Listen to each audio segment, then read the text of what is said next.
সংগ্ৰাম। এই সংগ্ৰামত সুখ দুখ থাকিবই। এই সংগ্ৰামৰ মাজেদি আগবাঢ়ি যোৱাটোৱে প্ৰধান বুলি আমি নিজৰ মনটোক সকলোৱে বুজাব পাৰিব লাগিব।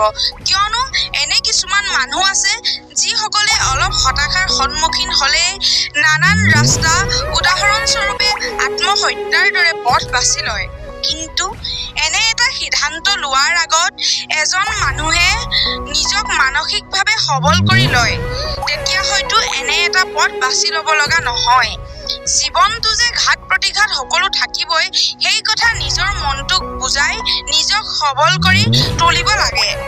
জীৱনটো যাৰ টকা পইচাৰ অভাৱ নাই, তেওঁলোক যে 100% সুখী, সেই কথা কেতিয়াও মানি ল'ব নোৱাৰি।